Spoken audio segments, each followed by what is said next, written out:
Top 15 Nintendo 64 games. When I was a kid, the Nintendo 64 honestly felt like pure magic to me. I still remember sitting way too close to the TV, blowing into cartridges like it actually fixed them, and spending entire weekends trying to beat games with my friends and cousins.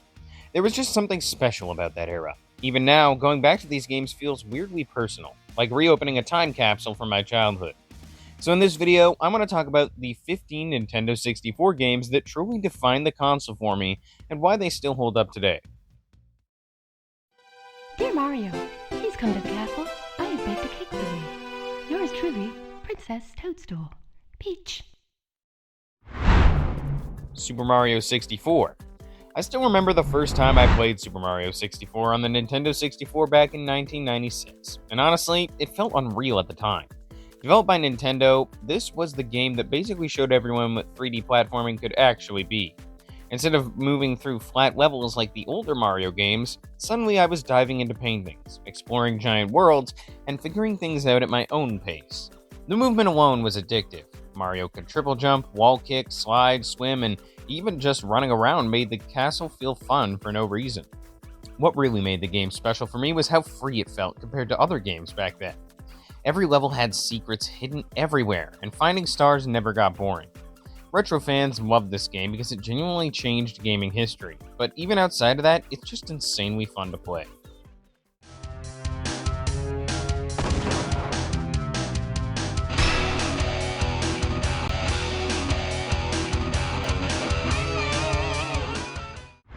GoldenEye 007.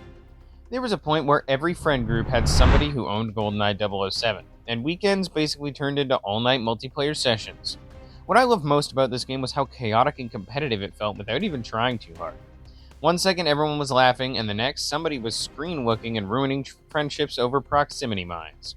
The missions themselves were surprisingly deep too. It was not just mindless shooting because objectives actually mattered, depending on difficulty. I remember feeling genuinely clever sneaking through levels instead of blasting everything immediately. The controls definitely feel old now, but back then, this was revolutionary console FPS gameplay. The weapons sounded satisfying, the levels had this cool spy movie atmosphere, and every map felt memorable.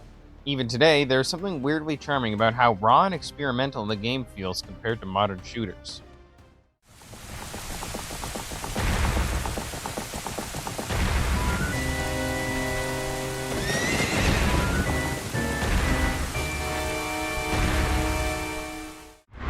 The Legend of Zelda: Ocarina of Time.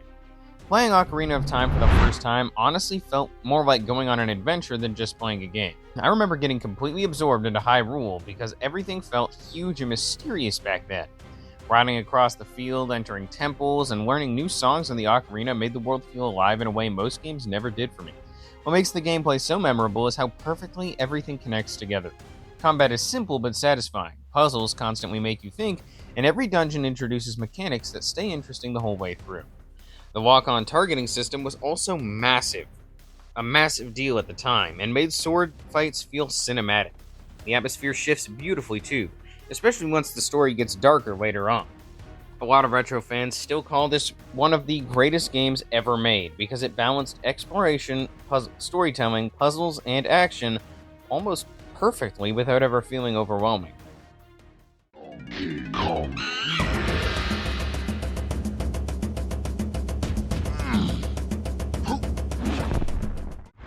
Donkey Kong 64. When Donkey Kong 64 was released in 1999 through Rare, people expected it to be another massive collectathon platformer after Banjo-Kazooie became such a hit. And honestly, that's exactly what it delivered. This game is huge. I remember spending ridiculous amounts of time just trying to collect bananas, coins, blueprints, and random secrets hidden everywhere. Some people think that collecting goes overboard, and honestly, they're probably right. But there is also something satisfying about how packed every world feels. What kept me hooked was switching between the 5 different Kongs because each one had unique abilities and weapons. Tiny Kong gliding around or Chunky smashing through walls made exploration constantly change. The worlds themselves feel colorful and full of personality too, especially with the goofy music and the over-the-top animations. If somebody loves old-school platformers filled with secrets and exploration, this game still delivers that feeling better than most modern games.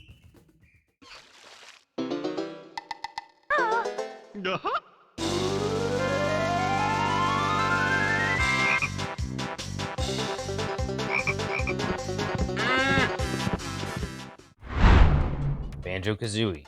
Some games just felt comforting to go back to, and Banjo-Kazooie is absolutely one of those games. The moment the music starts and you walk around Spiral Mountain, it immediately feels nostalgic, even if years have passed. What made this game stand out was how creative every world felt. Instead of just collecting random items, every area had a personality, and weird little surprises hidden around corners. The controls were smooth, and the transformations were hilarious, and Banjo-Kazooie themselves had so much charm together. I also loved how the moves slowly unlocked over time because it constantly made exploration more interesting.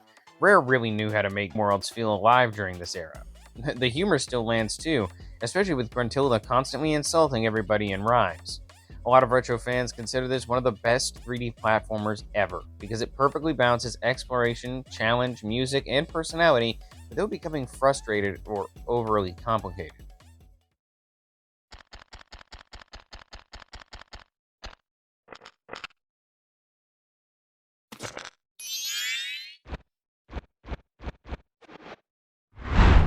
Legend of Zelda: Majora's Mask. Majora's Mask honestly felt strange the first time I played it, but that weirdness is exactly why it stayed with me for years afterward.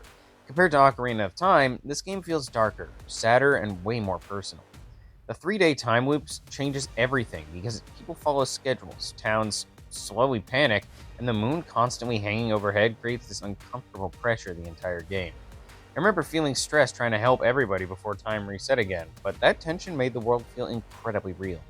The mask system also completely changes gameplay, since different masks give Link new abilities and transformations. Becoming Deku Link or Zora Link never stopped feeling cool. Nintendo took huge risks here instead of simply copying Ocarina of Time again. It's not always relaxing to play, but that emotional atmosphere and unique structure make it unforgettable even today.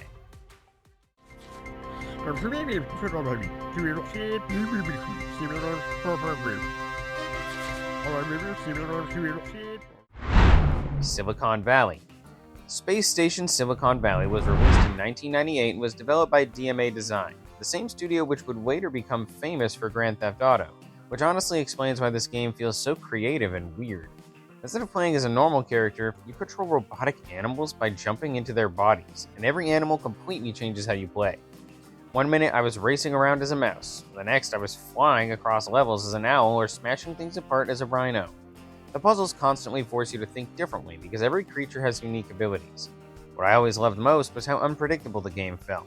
It had this goofy sci-fi humor mixed with surprisingly smart level design. Retro fans usually remember it as one of the strangest hidden gems on the Nintendo 64 because nothing else really played like it. Even now, it still feels original in a way many modern games honestly do not. The Dinosaurs are genetically engineered dinosaur hybrids. They are utterly evil and very dangerous. Though they do the Primogen's bidding, the Dinosaurs have a more sinister and personal agenda of their own. Turok 2: Seeds of Evil. Everything about this game seemed bigger, louder, and way more violent when I was used to playing back then, than what I was used to playing back then. The weapons alone made it memorable. The cerebral boar especially felt insane because watching it walk onto enemies was both horrifying and weirdly satisfying at the same time. What really surprised me though was how huge the levels were. Exploration mattered a lot more than I expected, and sometimes getting lost honestly became part of the experience. The game also had this dark atmosphere with creepy alien environments and constant tension around every corner. Multiplayer was also another reason why people spent so many hours with it. Retro fans still appreciate how ambitious the game was, technically, because visually it pushed the Nintendo 64 pretty hard. If somebody enjoys old-school shooters with chaotic weapons and heavy atmosphere, Turok 2 still absolutely delivers that feeling.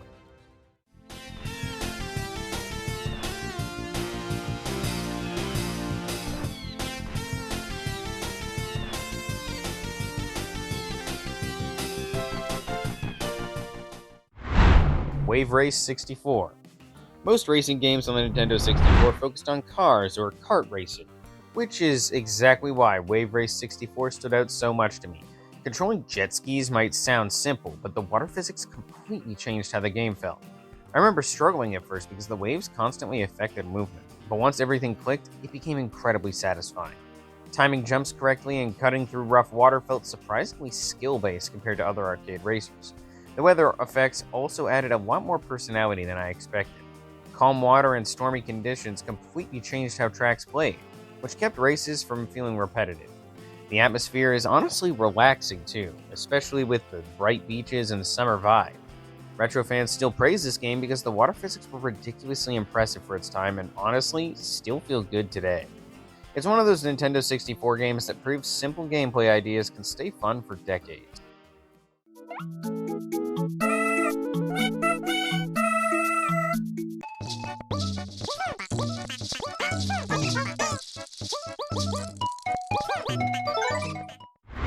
Yoshi's Story. Released in 1997 by Nintendo, Yoshi's Story was completely different from most Nintendo 64 games at the time, and that handmade storybook art style immediately caught my attention as a kid. Everything looked soft and colorful like a pop-up book, which gave the game this really cozy atmosphere. The gameplay itself is much simpler compared to something like Super Mario 64, but that is honestly part of the charm. Instead of focusing on huge exploration, the game is more about collecting fruit, solving smaller platforming challenges, and using Yoshi's egg-throwing mechanics creatively.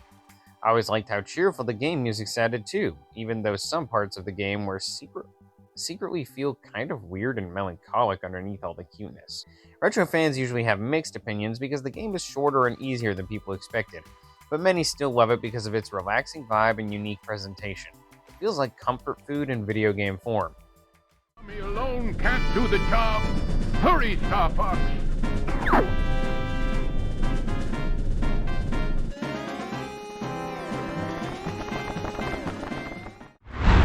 Star Fox 64. The thing I remember most about Star Fox 64 is how cinematic it felt back then. Hearing characters constantly talk during missions made the whole adventure feel alive instead of just being another arcade shooter. Flying through explosions while teammates shouted warnings at me honestly made me feel cooler than I probably should have as a kid. The gameplay itself is fast and straightforward, but mastering it takes real skill because enemy patterns, hidden routes, and medal hunting keep pulling you back in. I also loved how replayable it was. Different mission paths completely changed the experience, so every playthrough felt slightly different. The controls still feel surprisingly smooth too, especially during dogfights. It's one of those games that you can casually enjoy for fun or obsessively replay, trying to improve scores and unlock every possible route through the Lilat system. Why the big hurry? If Dr. Carroll is not extracted tonight, Datadyne will put him through mind conditioning, and we'll lose our best chance of finding out what Datadyne are up to. Perfect Dark. Perfect Dark was released in 2000 through Rare, and it honestly felt like GoldenEye 007 evolving into something much more ambitious. The game kept the same strong shooting mechanics, but added way more depth with futuristic gadgets, smarter enemies, and larger mission objectives. I remember being shocked by how much content was packed into it. There was co-op, counter-operative multiplayer, bots, weapon customization, and tons of unlockables. The gameplay also encouraged experimentation instead of simply running forward and shooting everything. Some weapons even had alternate firing modes that completely changed how they worked. Joanna Dark herself also became one of the coolest protagonists on the system because she felt confident without trying too hard. Retro fans usually see Perfect Dark as one of Rare's greatest achievements because it pushed the Nintendo 64's hardware to its limits. Even though the frame rate struggled sometimes, the atmosphere, music, and gameplay variety still made it one of the most impressive shooters from that era.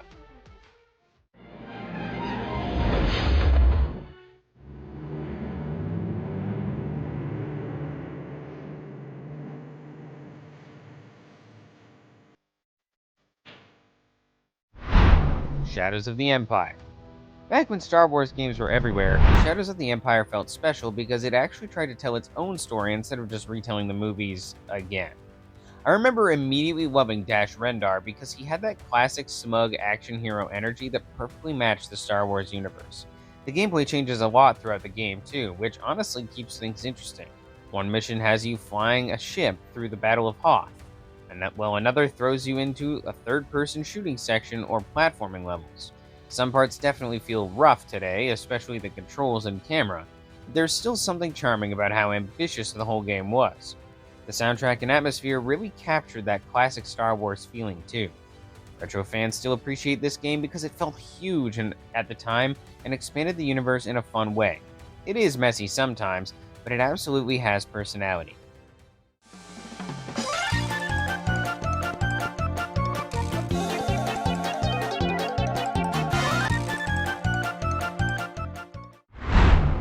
Mystical Ninja starring Goemon. Mystical Ninja starring Goemon is one of those Nintendo 64 games that honestly feels completely unhinged in the best possible way. The humor is weird, the story gets ridiculous constantly, and somehow it all works perfectly together. I remember having no idea what was happening half the time, but that unpredictability made the adventure even more memorable. The gameplay mixes platforming, exploration, towns, minigames, and giant robot battles, which makes the whole thing feel incredibly unique compared to other games on the system. The world itself also has so much charm because it blends traditional Japanese settings with total nonsense comedy. One moment, things feel peaceful, and the next you're fighting bizarre enemies while strange music blasts in the background. Retro fans usually love this game because it feels unlike anything Nintendo or Rare were making back then. It's weird, funny, surprisingly creative, and honestly impossible to forget once you play it. It's tail time. Gex 64, Enter the Gecko. Released in 1998 by Crystal Dynamics, Gex 64, Enter the Gecko really captures that late 90s attitude where platformers constantly tried to be louder, weirder, and packed with pop culture jokes. What I personally remember was how random everything felt in the best way possible. Every level parodies movies, television, horror, or spy film, so the game constantly throws different themes and visuals at you. The gameplay itself is classic 3D platforming with climbing, tail attacks, secret collecting, and lots of exploration. Gex never shuts up either, which people either love or completely hate, depending on their sense of humor. Honestly, I found the non-stop one-liners entertaining because they gave the game personality compared to more generic mascot platformers. Retro fans usually see this game as a fun time capsule of that era of gaming. It may not be as polished as Mario or Banjo-Kazooie, but it still absolutely has charm and creativity that make it enjoyable even today. That's all for this video, everyone. Whether you grew up with these games or are discovering them for the first time, they're absolutely worth going back and experiencing again. Let me know your pick from this list in the comments, and thanks for watching, everyone. Yeah.